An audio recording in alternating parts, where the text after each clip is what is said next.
Assalamualaikum warahmatullahi wabarakatuh.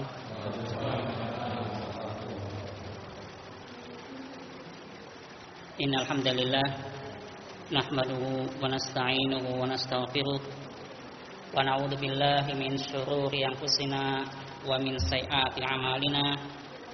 May yahdihillahu fala mudilla lahu wa may yudlil fala hadiya lahu. Asyhadu an la ilaha illallah wahdahu la syarika lah wa asyhadu anna Muhammadan abduhu wa rasuluh.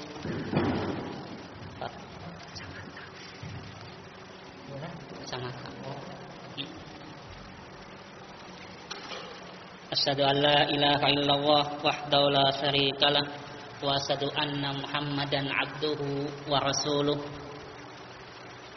Qala Allah Ta'ala, ya ayyuhalladzina amanu taqullaha haqqa tuqatih wa la tamutunna illa wa antum muslimun.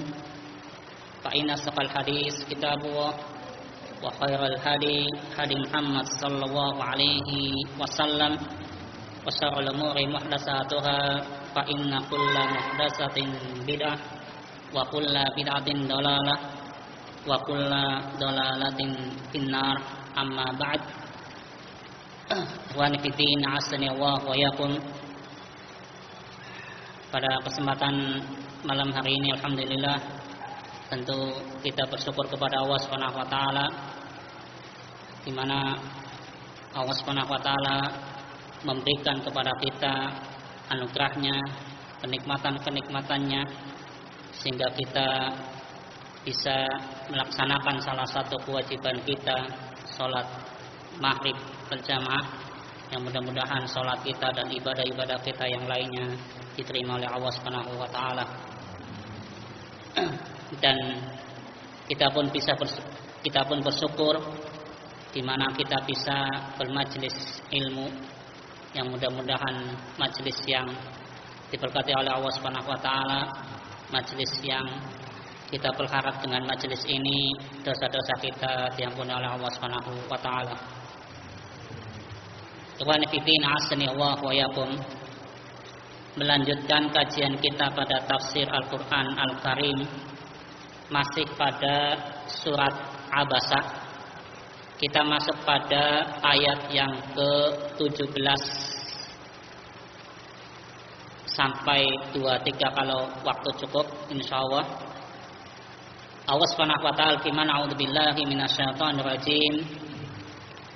Qutilal insanu ma akfara min ayyi syai'in khalaqah min nutfatin khalaqahu faqaddara summa sabila yassara summa amatahu fa akbara summa idza syaa'a ansyara kalla lamma yaqdi ma amara. Allah Subhanahu wa taala firman, qutilal insanu ma akfara.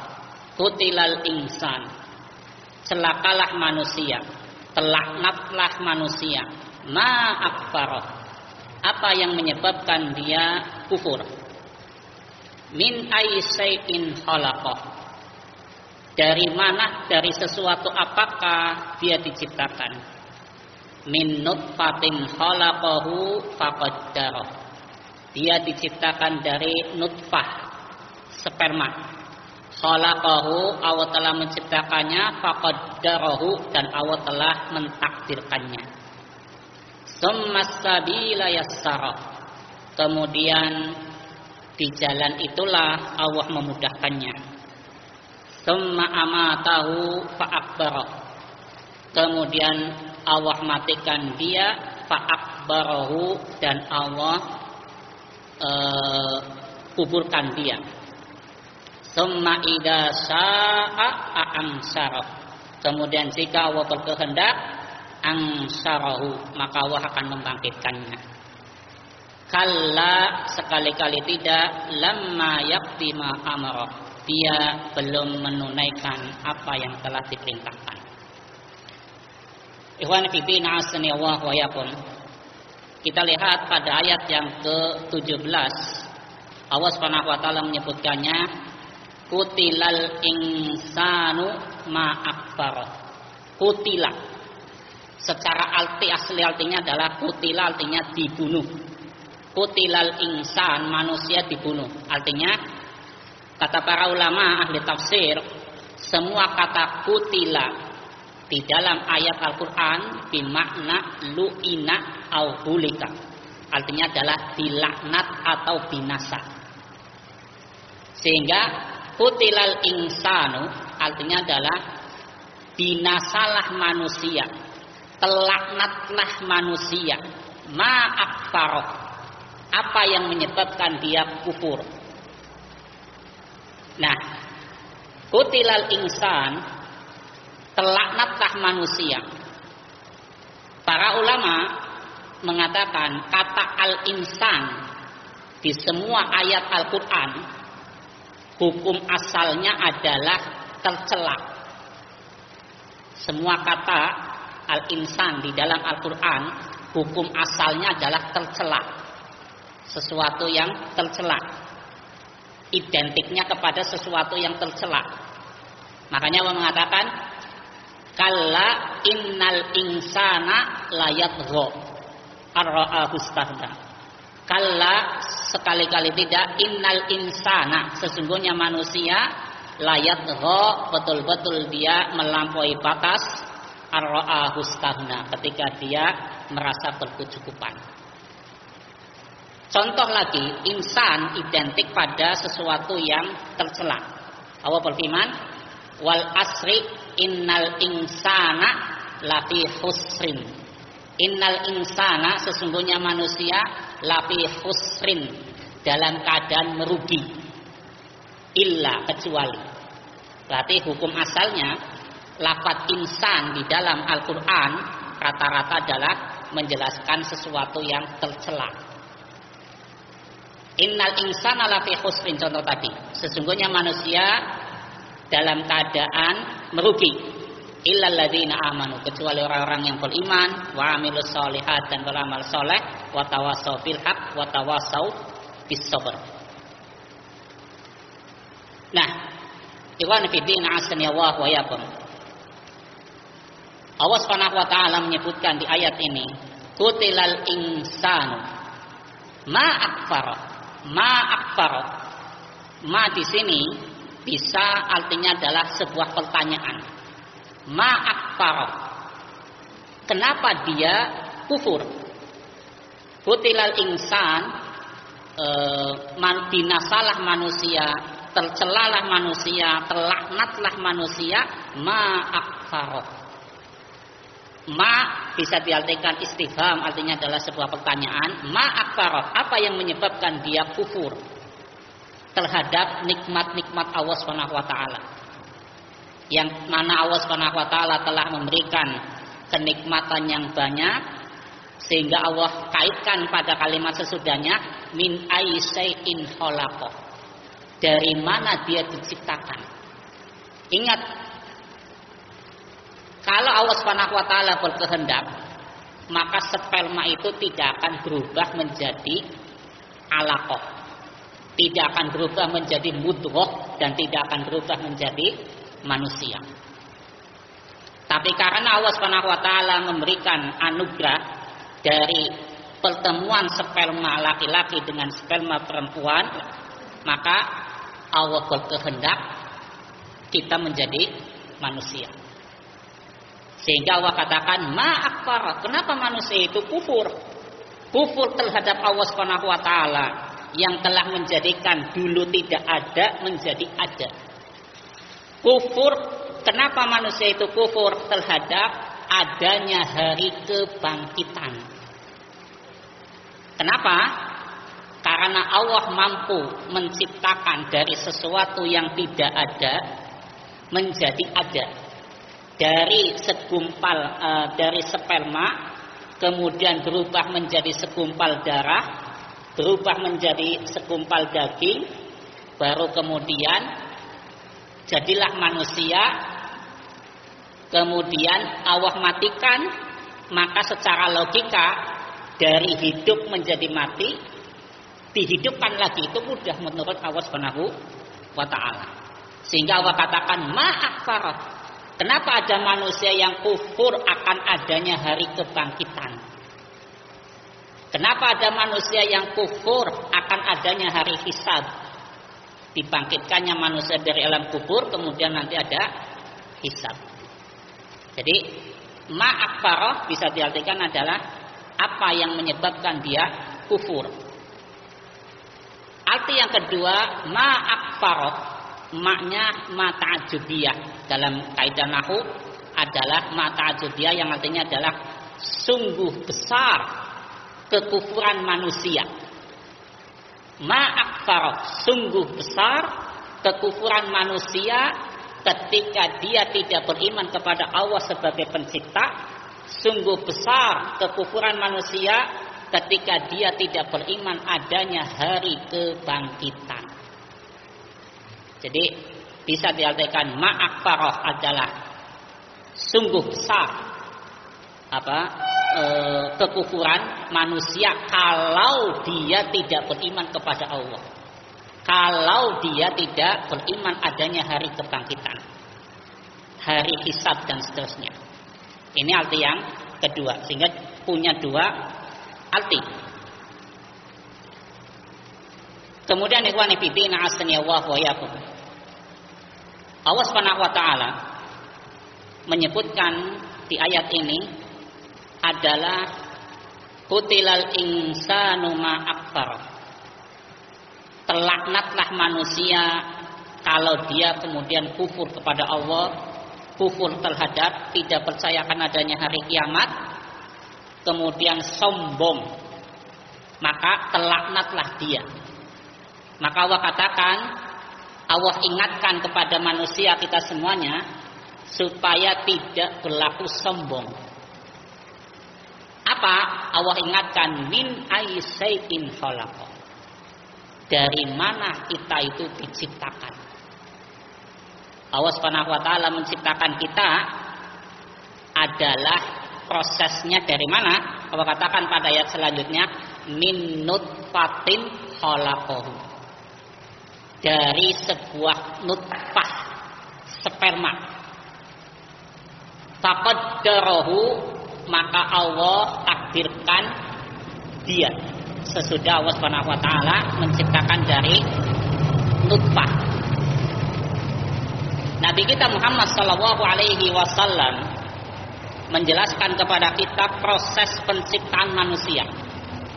Dan ini mungkin sudah pernah kita dengar, dan saya pun sudah pernah membahas dulu lama pada hadis yang keempat, pada hadis Al-Bain Nawawi. Di mana di hadis Al-Bain Nawawi, Al-Imam An-Nawawi membawakan sebuah hadis tentang Nabi kita Muhammad sallallahu alaihi wasallam betul-betul menyampaikan proses penciptaan manusia. Abdullah Ibnu Mas'ud radhiyallahu an menjelaskan, beliau mengatakan haddatsana Rasulullah sallallahu alaihi wasallam wa huwa shadiqul masduq. Kata Ibnu Mas'ud mengatakan Rasulullah sallallahu alaihi wasallam menjelaskan kepada kita wa huwa shadiqul masduq. Di mana kata Ibnu Mas'ud, Rasul adalah as-shadiqu al-masduq. Artinya Nabi adalah orang yang jujur dan wajib dipercaya. Jadi Masya Allah, Ibnu Mas'ud ketika akan menyampaikan sebuah hadis ini, beliau mengungkapkan sifatnya Nabi adalah as-shadiqu al-masduq. Nabi adalah orang yang jujur dan orang yang harus dipercaya. Kenapa? Karena Nabi berbicara tentang ghaib, tentang proses penciptaan manusia itu adalah perkara ghaib yang betul-betul datang dari Rasulullah Sallallahu Alaihi Wasallam, yang datang dari Allah Subhanahu Wa Taala. Sehingga Ibnu Mas'ud sebelum menyampaikan hadis ini, beliau mensifati Nabi adalah as-shadiqu al-masduq. As-shadiq artinya yang jujur, al-masduq yang harus dipercaya. Kenapa? Karena hadisnya berbicara tentang bagaimana proses penciptaan manusia yang saat itu tidak ada kedokteran yang paham tentang proses penciptaan manusia. Nabi kita Muhammad SAW mengatakan apa? Inna ahadakum, sesungguhnya salah seorang di antara kita, yujma'u khalquhu fi batni ummihi alba'ina yauman nutfatan. Allah kumpulkan ciptaan kita, penciptaan manusia pada perut ibunya 40 hari adalah bentuk sperma. Summa yakunu 'alaqatan misla dzalik. Kemudian setelah 40 hari sperma berubah menjadi 'alaqah, sesuatu yang gantung, yaitu gumpalan darah. Gumpalan darah. Makanya di usia 2 bulan sampai 3 bulan itu masih gantung, rawan keguguran. 40 hari masih berupa sperma, 40 hari berikutnya berubah menjadi alaqah, sesuatu yang menggantung, daging yang darah yang menggantung. Summa yakunu mudghah. Setelah itu 40 hari berikutnya adalah berupa mudghah, gumpalan daging. Summa kemudian yursalu ilaihil malaku, baru Allah Subhanahu wa taala utus malaikat. Berarti 40 hari, 40 hari, 40 hari. Berapa bulan? 4 bulan. 4 bulan Allah Subhanahu wa taala utus malaikat. Dari situlah kemudian fayun fahufi ruh, dari 4 bulan ditiupkanlah roh. Ditiupkan roh. Wa yu'mau bi'alba'i kalimat. Kemudian malaikat itu akan diperintah untuk menulis 4 hal. Menulis rizkinya, menulis ajalnya, menulis amalannya, bahagia atau sengsara. 4 hal. Nah, kita lihat dari hadis ini, ketika Allah mengatakan min ayyi syai'in khalaqa, dari mana manusia diciptakan? Min nutfatin khalaqahu faqaddara. Allah ciptakan manusia dari sperma, kemudian Allah takdirkan. Pentakdiran hamba adalah tadi setelah 4 bulan. Sehingga semua malaikat tidak ada yang tahu, kecuali malaikat yang diutus oleh Allah Subhanahu wa taala untuk menulis takdirnya hamba ini di usia 4 bulan. Ketika Allah Subhanahu wa taala memberikan roh kepada janin, baru Allah memerintahkan kepada malaikat itu untuk menulis rizkinya, menulis ajalnya, menulis amalannya, dan menulis sengsara atau bahagia dia. Nah, berarti dari sini ketika seorang wanita 4 bulan keguguran, maka dia divonis nifas. Kalau ada wanita keguguran di usia 4 bulan, maka dia divonis nifas.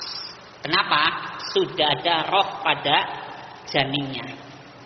Sehingga dia tidak boleh sholat, tidak boleh puasa, nifas selama 40 hari. Kalau kegugurannya belum 4 bulan genap, masih 3 bulan setengah, maka kalau keguguran tidak dianggap nifas, sehingga dia tetap wajib sholat, sehingga dia tetap wajib puasa kalau pas bulan Ramadan. Kalau kegugurannya adalah belum 4 bulan. Kenapa? Karena belum 4 bulan itu belum ada roh. Tapi kalau sudah 4 bulan sudah ada roh. Kemudian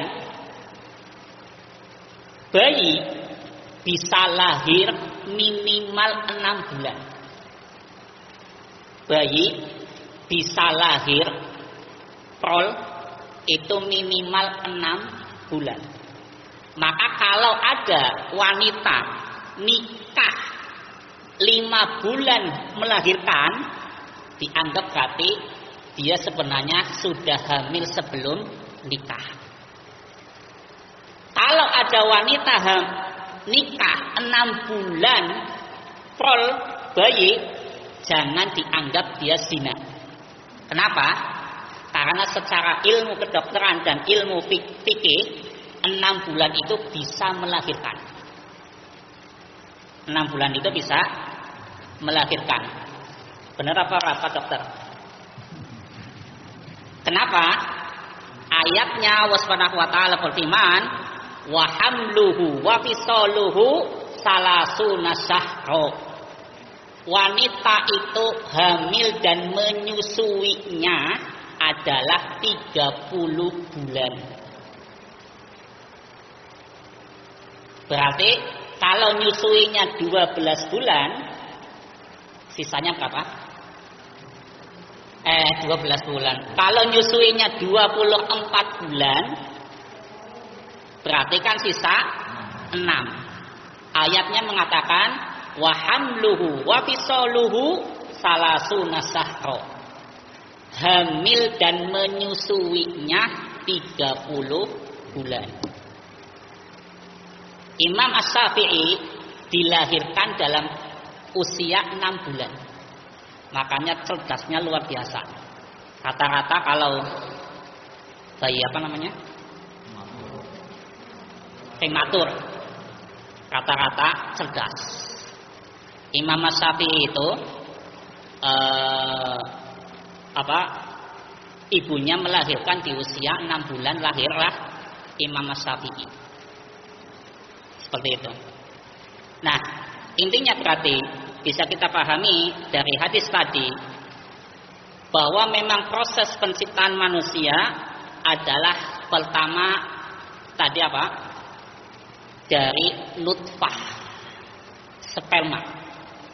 Setelah sperma berubah menjadi alaqah, segumpal darah.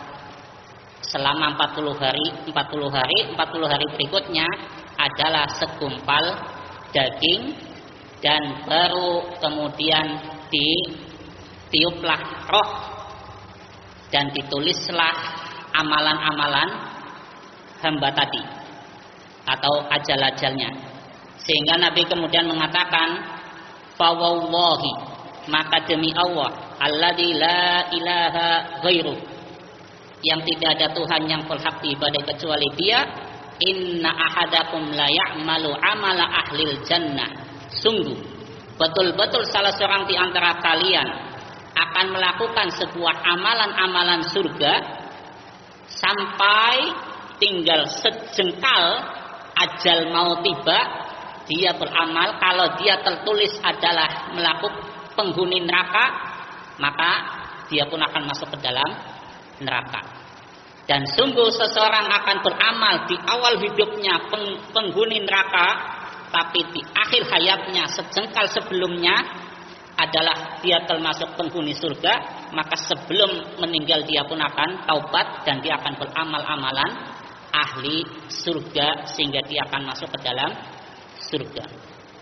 Sehingga ikhwani fiddin azani Allah wa iyyakum, hadis ini kita lihat menunjukkan kepada kita bahwa Nabi kita Muhammad sallallahu alaihi wasallam berbicara tentang proses penciptaan manusia adalah sesuai dengan ayat-ayat Allah dan betul-betul dari Allah Subhanahu wa taala. Karena wa ma yantiqu 'anil hawa.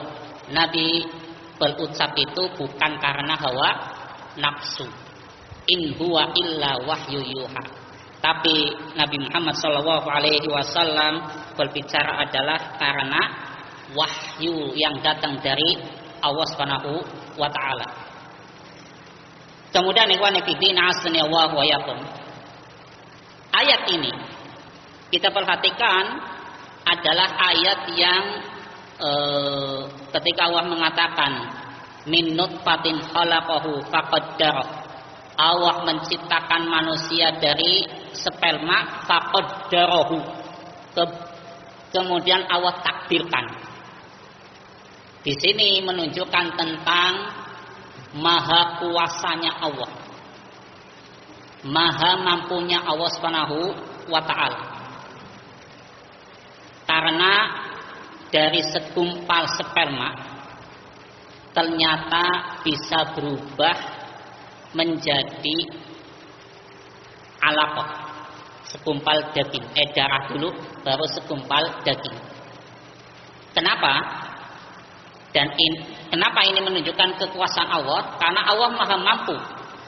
Sperma bisa saja tidak berbuah, kan seperti itu. Sperma bisa saja tidak akan berhasil menjadi segumpal darah atau segumpal daging. Karena itu semuanya adalah kehendak Allah Subhanahu wa ta'ala. Sehingga ketika kita mengingat tentang ayat ini, min ayyi syai'in khalaqa, dari mana manusia itu diciptakan? Dari segumpal dari sperma. Ayat ini sebagaimana para ulama mengatakan, ayat ini mengingatkan manusia supaya manusia itu tidak berbuat sombong. Kenapa? Dia tercipta dari sperma, dia tercipta dari lubang kemaluan, keluar pun dari lubang kemaluan. Kemudian mati pun dia akan menjadi bangkai. Dan setiap orang pasti membawa kotoran pada perutnya. Maka di sini kata para ulama, ayat ini mengingatkan manusia-manusia yang sombong. Karena kalau Allah berkehendak, dia tidak akan bisa hidup di dunia ini. Sejak awal sperma tidak akan jadi, berarti dia tidak akan menjadi manusia. Sehingga Allah mengatakan ayat ini, para ulama mengatakan dari ayat inilah orang yang sombong harus berpikir. Kenapa? Bisa saja dia tidak hidup di dunia ini. Sejak awal jadi sperma tadi. Kemudian orang yang sombong dia harus berpikir pula bahwa ternyata nutfah itu disifati oleh Allah adalah sesuatu yang hina. Sperma itu disifati oleh Allah dalam beberapa ayat adalah air yang hina. Air yang hina. Walaupun memang sperma itu bukan sesuatu yang najis. Sehingga ketika sperma itu nempel di baju, maka baju itu tidak najis. Hanya kita usap saja sah. Sholat seseorang itu sah kalau kena bajunya kena sperma. Kemudian ikhwan fillah asanillahu wa iyyakum. Ayat ini juga mengajarkan kepada kita bahwa kita harus bersyukur kepada Allah Subhanahu wa taala. Kenapa? Karena Allah Subhanahu wa taala memberikan nikmat kepada kita sejak kita ada di janin atau sejak kita ada di perut ibu kita. Kita hidup di perut ibu kita sampai sekarang kita merasakan nikmat Allah Subhanahu wa taala.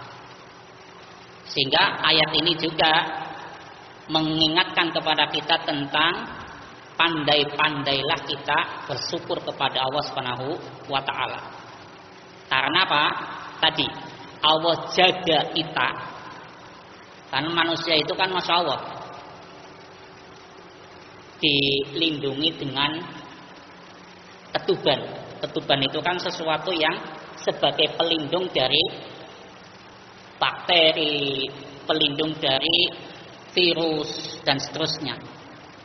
Manusia itu kan dibungkus ketika dia masih jadi janin, ada pembungkusnya adalah apa? Air ketuban. Ya betul. Ya. Mumpung anak dokter. Dan itu Masya Allah sebuah kebesaran dari Allah Subhanahu wa ta'ala. Makanya Allah mengatakan apa? Wa fi anfusikum afala tubsirun. Pada diri kita, wa fi anfusikum, pada diri kita afala tubsirun. Kenapa engkau tidak menghayatinya? Karena semakin seseorang menghayati penciptaan Allah Subhanahu wa ta'ala, semakin bertambahlah keimanan dia. Supaya iman kita bertambah, banyak-banyaklah menghayati ayat-ayat Allah Subhanahu wa ta'ala yang kaitannya dengan ayat-ayat kauniyah, ayat-ayat alam. Di mana dengan mempelajari atau menghayati ayat-ayat alam ini, dipastikan seseorang itu pasti akan bertambah imannya, atau minimalnya hidayah itu akan menjemput dia. Kenapa? Karena ayat dan fakta itu pasti sesuai. Hadis-hadis dengan fakta kehidupan itu pasti sesuai. Kemudian ikhwan fillah azanillahu wa iyyakum. Ayat ini juga ketika Allah Subhanahu wa taala mengatakan khalaqahu faqaddar. Allah telah menciptakan manusia dan Allah pula telah mentakdirkan manusia. Sehingga seseorang kalau dia yakin bahwa takdir seseorang itu sudah ditentukan, takdir di sini kan mencakup rizki, mencakup ajal. Maka seseorang kalau memahami ayat ini, di mana Allah mengatakan tadi faqaddarahu, manusia sudah ditakdirkan oleh Allah, baik itu rizkinya. Rizki seseorang itu sudah ditentukan oleh Allah Subhanahu wa ta'ala. Maka sungguh ironis kalau seseorang meninggalkan sholat hanya karena pengen ngumpulin harta. Sungguh sangat ironis kalau ada seseorang dia tidak mau sujud kepada Allah hanya pengen mencari rizki. Alhamdulillah. Kenapa? Karena hakikatnya rizki itu sudah ditentukan oleh Allah Subhanahu wa ta'ala, sehingga ulama mengatakan rizki itu bagaikan ajal. Di mana kita lari, ajal itu akan menjemput. Rizki di mana kita mau mencari, pasti walaupun kata para ulama, walaupun seseorang lari dari rizkinya, tetap rizki itu akan menjemput dia. Kenapa?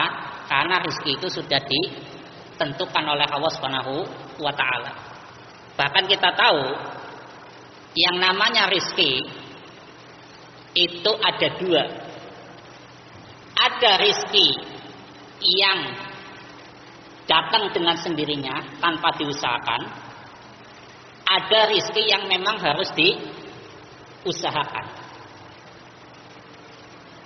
Kita kan kadang-kadang pernah ya, sering atau pernah lah mesti duduk manis di rumah, tiba-tiba ada tamu bawa oleh-oleh. Berarti itu rizki yang tidak diusahakan, ya enggak? Jadi memang rizki itu ada dua. Ada rizki yang diusahakan, ada rizki yang harus diusahakan. Allah Subhanahu wa ta'ala kita lihat menjelaskan tentang kisahnya Maryam, di mana Zakaria menjumpai Maryam,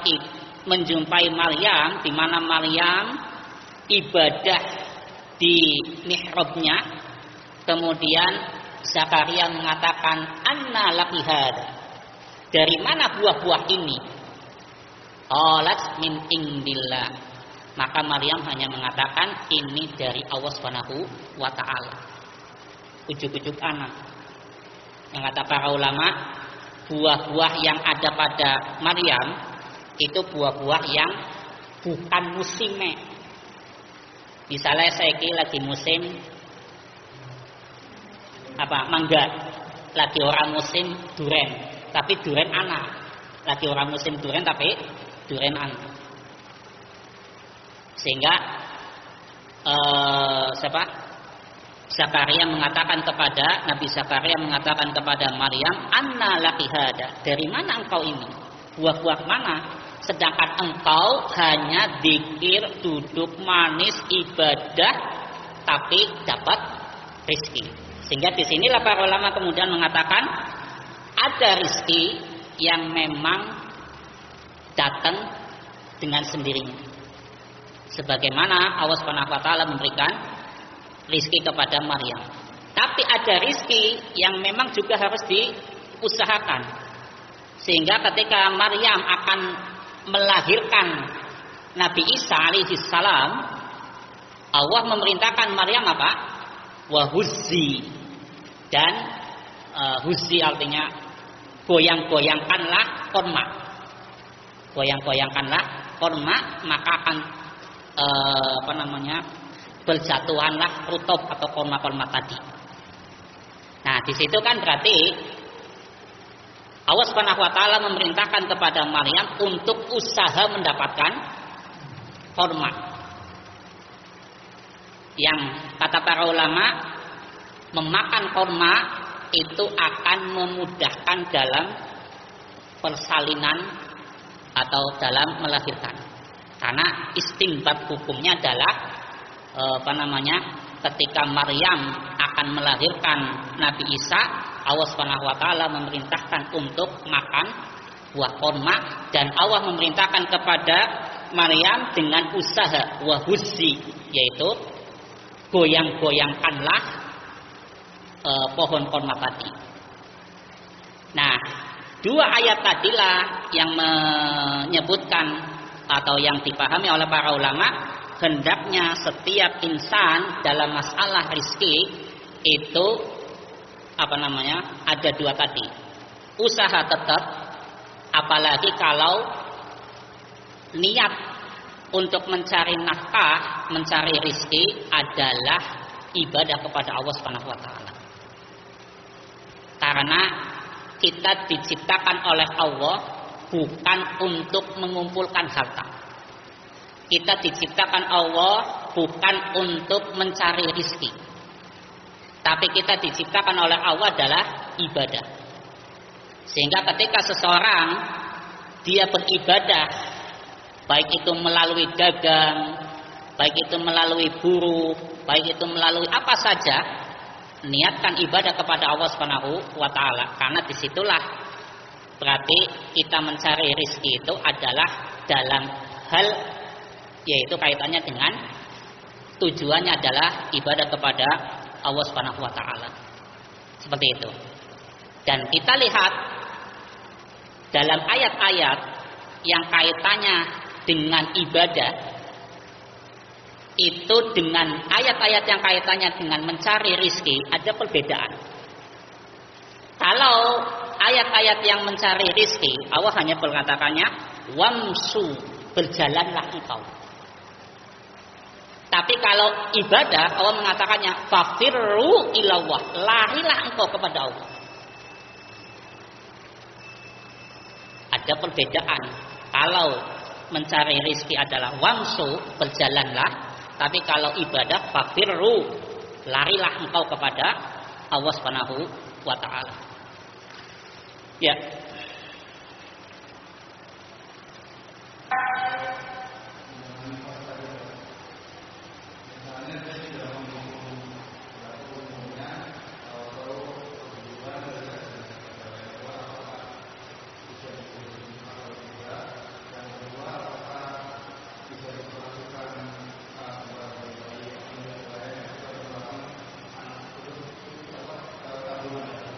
Ya, insya Allah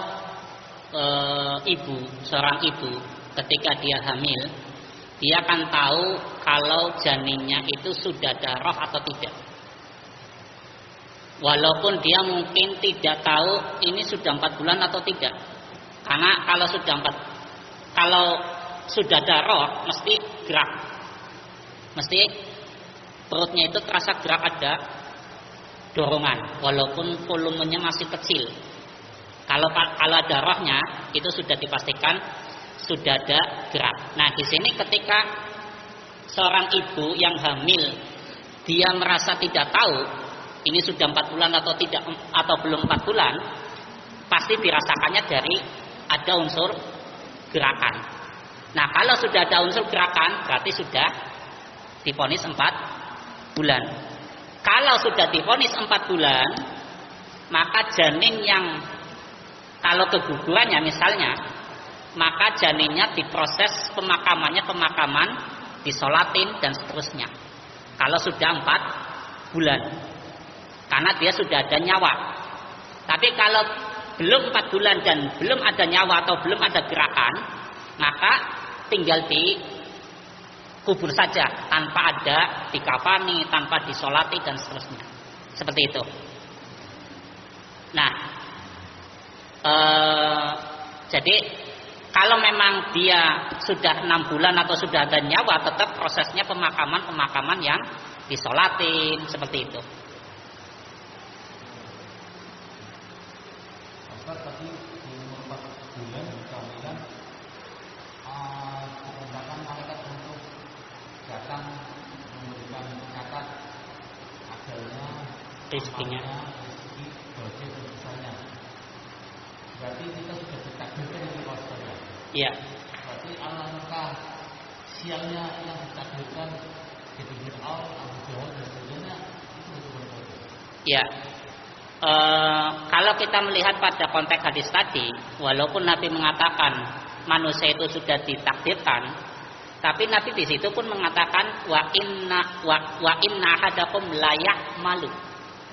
Sesungguhnya salah seorang di antara kalian betul-betul akan beramal. Berarti amalan-amalan seseorang, amalan-amalan kebaikan itu menentukan tentang takdirnya dia. Nah, ketika para ulama memahami hadis ini bahwa seseorang itu ditentukan bahagia atau tidak bahagianya, itu adalah di dunia dia, di dunianya dia. Sedangkan masalah masuk neraka atau tidak, itu ayatnya kan juga mengatakannya inna hadainahu sabil, sungguh telah kami tunjukkan kepadanya jalan. Dia menempuh jalan yang mana? Sehingga Nabi ketika ditanya, wahai Rasul, kalau memang di hadis selanjutnya itu disebutkan, wahai Nabi, kalau memang aku adalah penghuni neraka, buat apa aku beramal? Maka Nabi mengatakan, wa kullun muyassal lima khuliqalah. Kalau Anda ditakdirkan masuk surga, maka Anda akan mengamalkan amalan surga itu gampang. Tapi kalau engkau ditakdirkan adalah amal penghuni neraka, maka engkau melakukan kemaksiatan pun gampang. Seperti itu. Sehingga di sini kalau kita merasa mudah dalam bermaksiat, hati-hati, langsung taubat. Khawatirnya adalah arahnya ke sana. Karena ketika Nabi ditanya oleh sahabat, wahai Nabi, buat apa aku sholat kalau memang aku sudah ditakdirkan neraka? Maka Nabi, i'malu, beramallah engkau, wa kullun muyassal lima khuliqalah. Karena setiap sesuatu kalau memang ditakdirkan itu pasti akan mudah jalannya. Seperti itu. Ya. Ada lagi? Silakan ibu-ibu. Ya.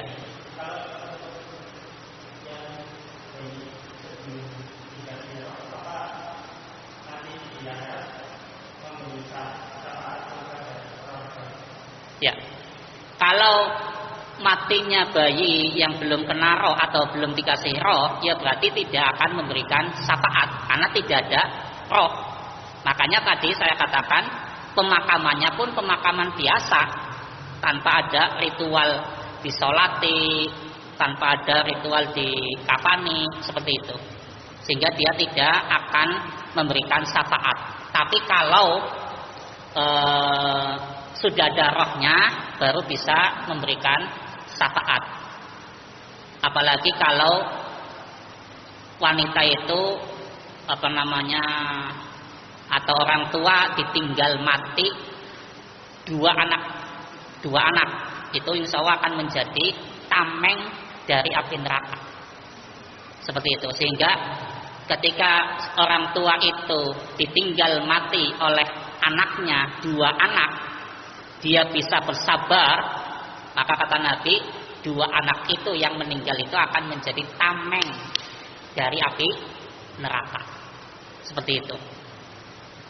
Jadi dengan sabarnya seorang tua ditinggal oleh anaknya, 2 itu menjadi pelindung tameng dari api neraka. Ya.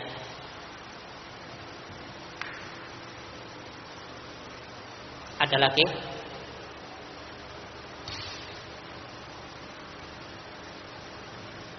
Enggak ada, tumben nih.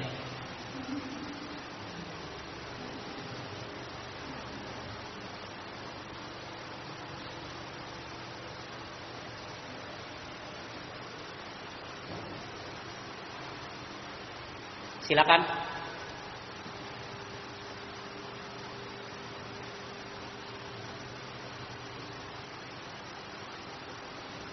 Enggak ada. Kita manfaatkan doa kepada Allah Subhanahu wa taala.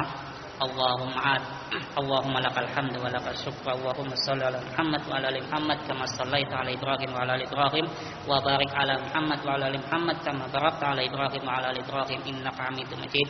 Allahumma ati nufusana taqwaha wa zakkiha anta khairu man zakkaha anta waliyuha wa maulaha. Allahumma aslih lana dinana alladhi huwa ismatu amrina wa aslih lana dunyana allati fiha ma'asuna wa aslih lana akhiratana allati fiha ma'aduna waj'alil hayata ziyadatan lana fi kulli khair waj'alil mauta rahatan lana min kulli syarr.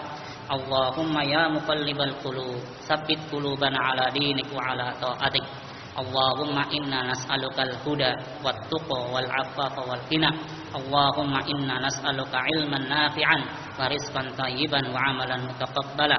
Allahumma inna nas'alukal jannah wa ma qarraba ilaiha min qawlin wa amalin wa na'udzu bika minan nar wa ma qarraba ilaiha min qawlin wa amalin. Allahumma ij'al akhir kalamina la ilaha illallah. Allahumma ij'al akhir kalamina la ilaha illallah. Allahumma ij'al akhir kalamina la ilaha illallah. Allahumma inna nas'aluka husnal khatimah wa na'udzu bika min su'il khatimah. Rabbana hab lana min azwajina wa dhurriyyatina qurrata a'yun waj'alna lil muttaqina imama. Rabbana ighfir lana wa li ikhwanina alladhina sabaquna bil iman wa la taj'al fi qulubina ghillan lil ladzina amanu rabbana innaka ghafurur rahim. Rabbana la tuzigh qulubana ba'da idh hadaitana wa hab lana min ladunka rahmah innaka antal wahhab. Rabbana atina fid dunya hasanah wa fil akhirati hasanah wa qina adzabannar. Wassallallahu ala nabiyyina Muhammad wa ala alihi washabihi ajmain. Subhanaka hamdika asyhadu an la ilaha illa anta astaghfiruka wa atubu ilaik.